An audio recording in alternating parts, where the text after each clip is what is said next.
L'élu, écoute attentivement.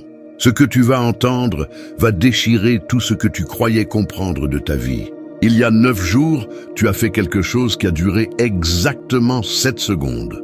7 secondes si petites, si ordinaires, que tu les as probablement balayées sans y réfléchir à 2 fois.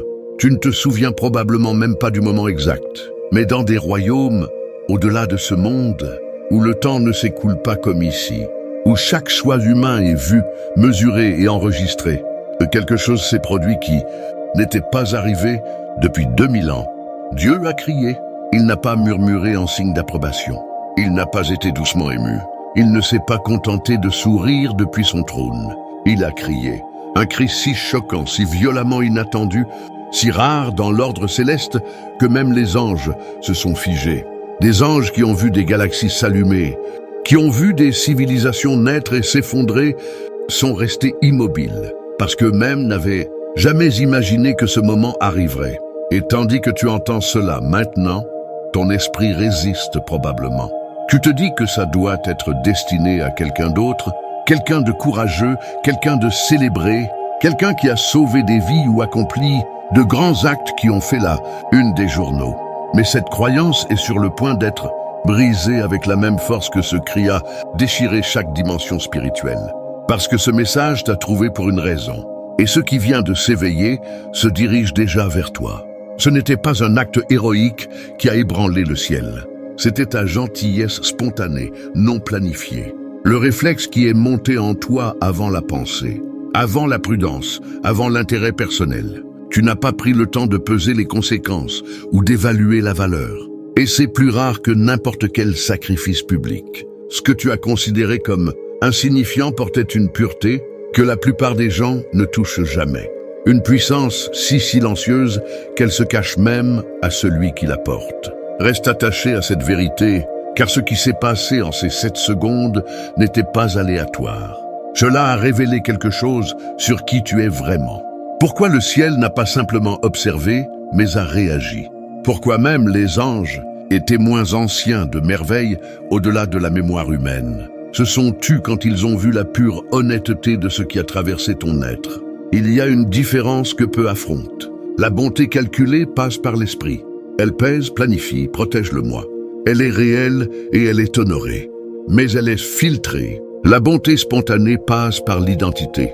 Elle surgit avant la pensée. Elle coule parce qu'elle doit couler. Comme la femme qui a touché l'ourlet de son vêtement sans permission ni plan, parce que son corps savait ce que son esprit ne pouvait pas encore expliquer. Il a senti une puissance sortir de lui. C'est ce qui arrive quand la pureté agit sans stratégie. Le ciel voit des millions d'actes mesurés chaque jour. Ils sont enregistrés, ils sont équilibrés, mais ils ne rompent pas le silence. La gentillesse non calculée fait autre chose. Elle révèle la nature. Elle prouve l'alignement. Elle montre un cœur qui agit avant même que la récompense soit imaginée. Et quand cela arrive, cela ne touche pas simplement l'ordre divin. Cela touche la joie divine. C'est pourquoi cela t'est parvenu, pas pour t'apaiser, mais pour t'éveiller. Parce que la gentillesse comme la tienne n'est pas apprise, elle est remémorée. Avant d'aller plus loin, fais une pause. Si quelque chose remue en toi, si ces mots touchent des endroits que tu nommes rarement, laisse cette prise de conscience demeurer. Ce n'est pas du bruit de fond, c'est un moment qui demande à être reçu avec intention.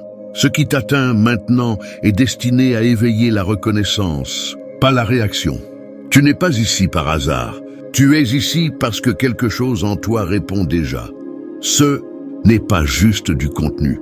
C'est une confirmation, un alignement, un signal destiné à ceux qui se préparent silencieusement à une croissance plus profonde, à une restauration plus profonde et à une expression plus vraie de ce qu'ils deviennent. Quand la joie divine atteint un niveau qu'elle ne peut contenir, elle devient un cri qui redéfinit les priorités à travers le ciel. Parce que la spontanéité ne peut être imitée. Il n'y a ni répétition, ni calcul. Soit la gentillesse est ta nature, soit elle ne l'est pas. Et en ces 7 secondes, il a été révélé que ta nature agit par générosité automatique. Ce cri a porté un commandement urgent à travers chaque royaume spirituel. Celui-ci a prouvé que sa pureté n'est pas une performance, mais une essence. Protégez-le, couvrez-le, agissez maintenant. Et tu dois le voir aussi. Ce que t'as fait il y a 9 jours n'était pas petit. C'était un marqueur. Un moment qui a dévoilé l'autorité que ta gentillesse naturelle exerce sur des réalités au-delà de la vue physique. Tu avançais dans ta journée avec un esprit déjà plein. Dieu sait à quel point il était plein. Des dettes qui te volent le sommeil.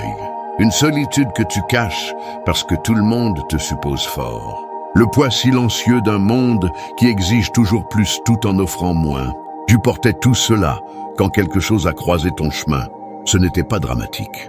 Pas de public, pas de projecteur. Juste un besoin que la plupart des gens ont manqué. Quelqu'un qui luttait en silence, quelqu'un d'ignoré. Les détails importent moins que la vérité qu'ils ont révélée. Avant que la pensée n'intervienne, avant que la peur ou la logique ne parle, tu as bougé. L'aide est montée en toi instinctivement. Tu n'as pas mesuré la valeur. Tu n'as pas demandé ce que tu y gagnerais. Tu n'as pas vérifié qui regardait. Tu as vu le besoin et la générosité a répondu. 7 secondes, c'est tout ce qu'il a fallu pour que ton âme agisse avant que l'esprit n'interfère. Peut-être que ça t'a semblé petit. Quelques pièces, un fardeau allégé, un sourire sincère alors que toi-même étais fatigué et usé. Mais le ciel ne regardait pas la taille de l'acte. Le ciel regardait la source. C'était la pureté qui comptait. Une gentillesse sans négociation, une compassion sans délai. Comme un parfum libéré par une fleur, simplement parce qu'elle existe. En vérité, je vous le dis, tout ce que vous avez fait à l'un de ces plus petits de mes frères et sœurs, c'est à moi que vous l'avez fait. Quand il a été confirmé que ton réflexe face à la souffrance est la générosité, pas l'indifférence, quelque chose a bougé au-delà de ce que les yeux peuvent voir. Des âmes comme la tienne sont rares dans un monde fracturé. Et quand elles apparaissent, le ciel répond sans hésitation. C'est pourquoi il y a eu un cri. Non une émotion sans contrôle, mais un commandement. Une déclaration qui a traversé les royaumes et réordonné l'attention. Parce que ce qui a été révélé en toi ne pouvait être ignoré. Parmi toutes les rencontres enregistrées entre le ciel et l'humanité, il n'y a que 4 moments où le silence a été complètement brisé. 4 fois où ce qui s'est déroulé sur Terre a exigé une réponse immédiate et puissante qui a résonné à travers chaque royaume. Ce n'étaient pas des métaphores, c'étaient des points de bascule si lourds que la retenue était impossible. Le premier fut sur le mont Moria.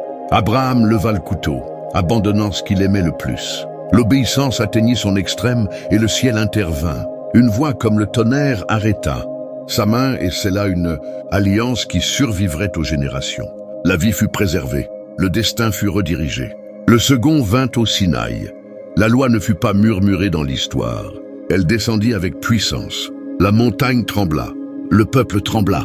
L'Écriture dit que la voix était si écrasante qu'ils supplièrent de ne plus l'entendre. Ce moment grava l'ordre dans le chaos et façonna des civilisations encore à naître.